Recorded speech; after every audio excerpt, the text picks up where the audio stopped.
Hola a todos, bienvenidos a este espacio de aceite y vino para el alma herida. Estamos sobre el tema de la gran pregunta que hace Jesús a sus contemporáneos, a los apóstoles. Dice, ¿quién dice la gente que soy?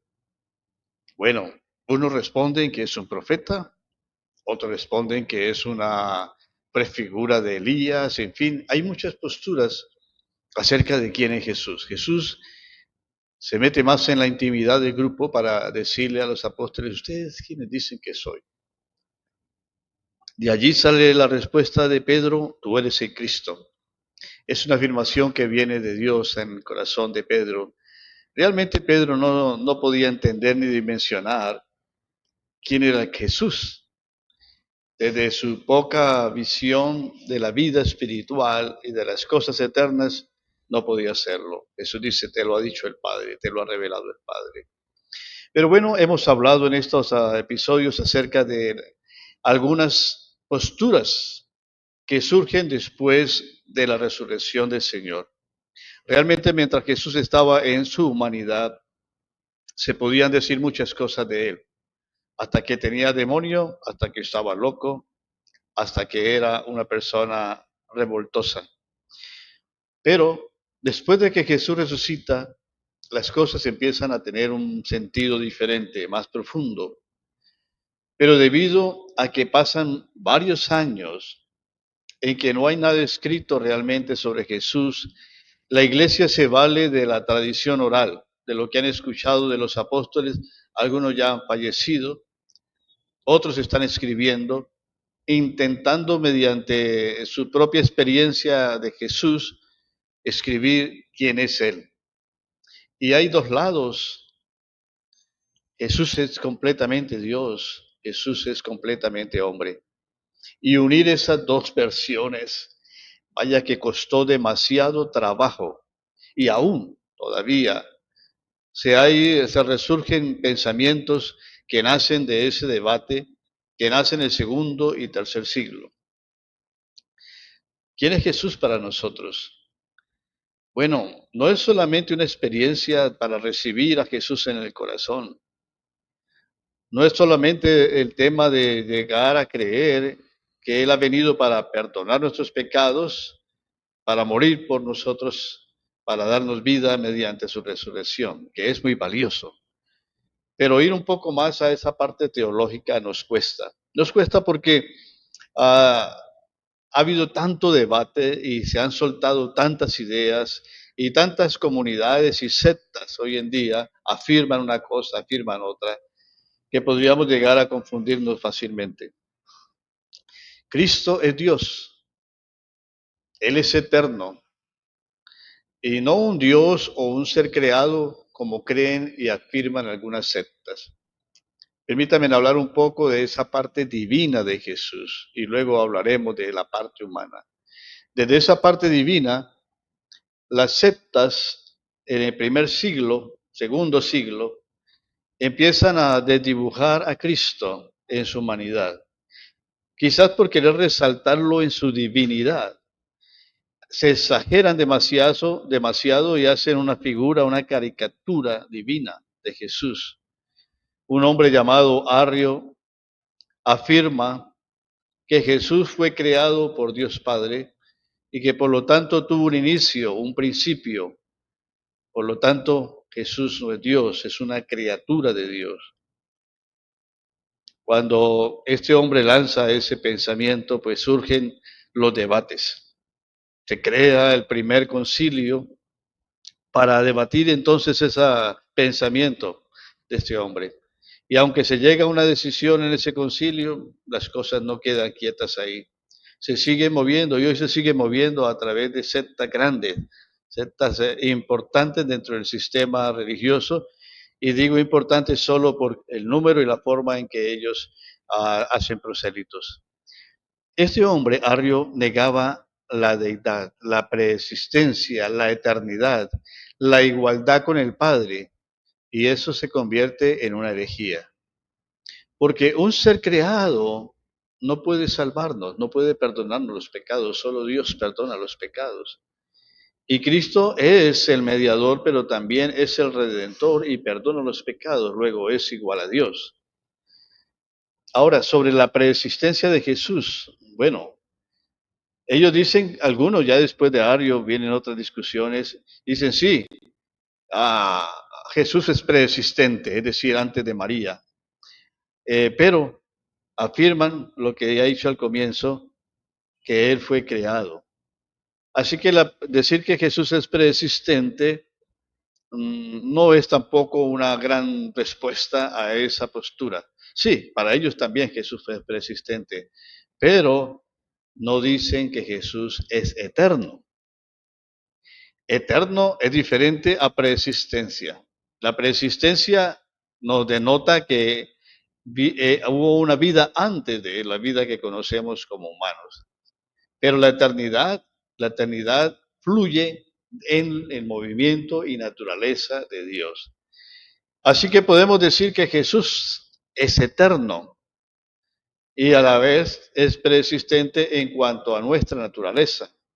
Pero más que preexistente, lo que pudiera sugerir para algunos que fue creado, Jesús es eterno. Ser eterno implica ser el creador y no un creado, no alguien creado. No es un ángel. Los ángeles no son eternos. Dios arrojó a los ángeles en el abismo y también les dio un límite y seguramente dejarán de existir.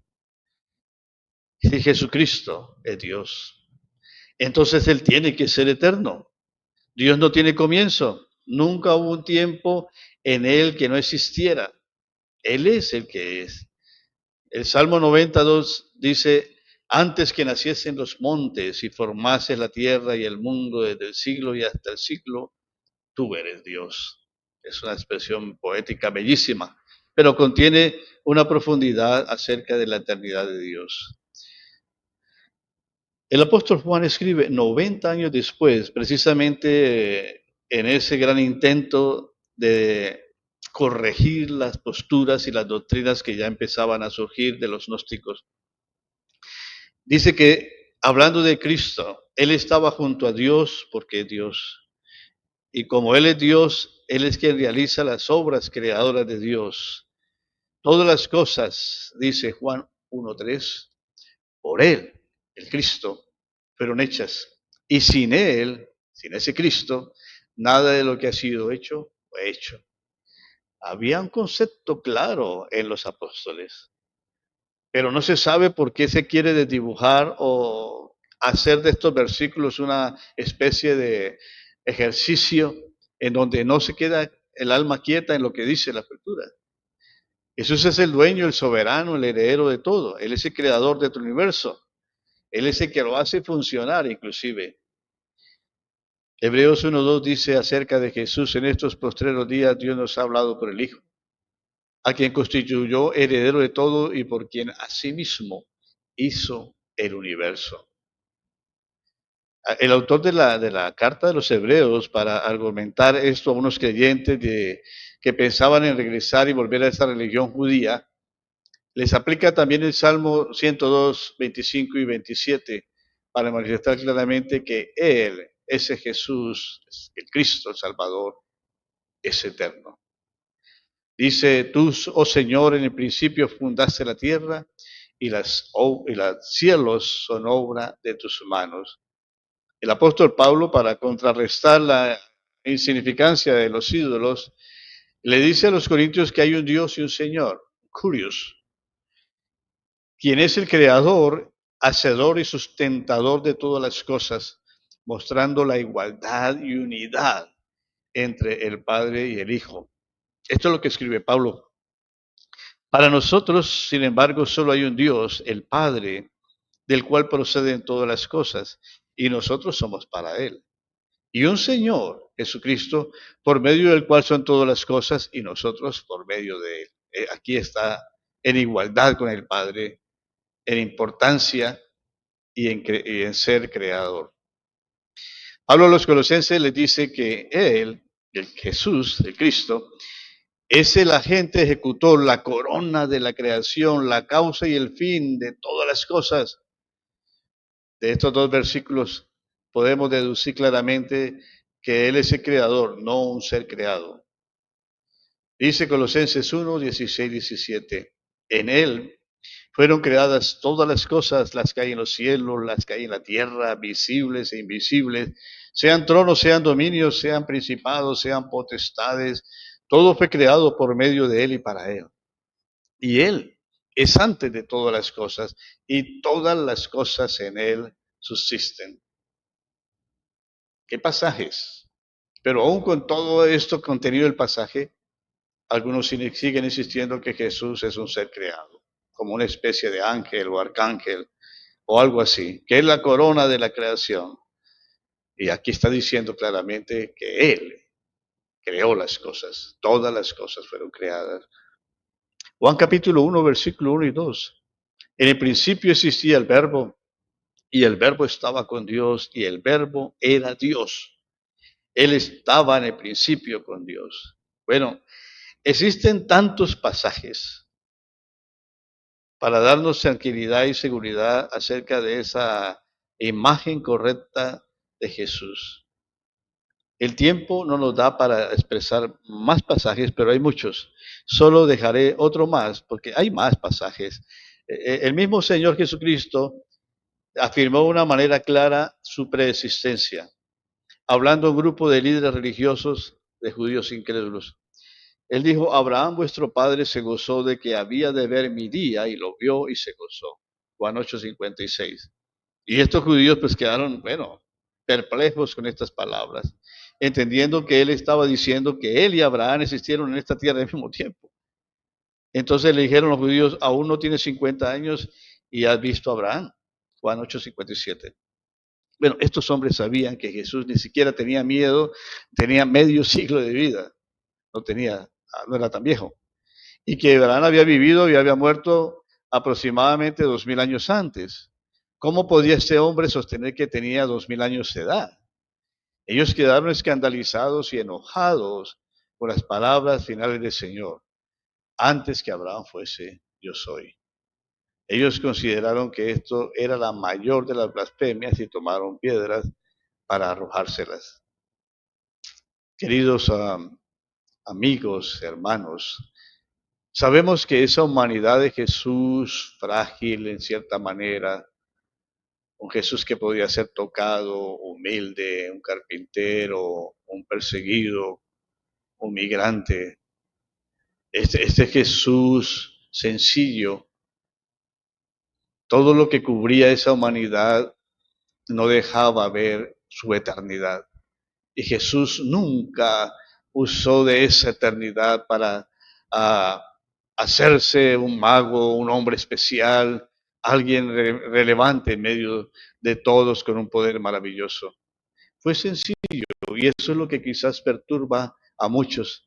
Y conciliar que Dios, el Dios eterno, estaba allí redimiéndonos y entregándonos todas las cosas necesarias para vivir, bueno, todavía causa hoy en día una perplejidad y a la vez un escándalo.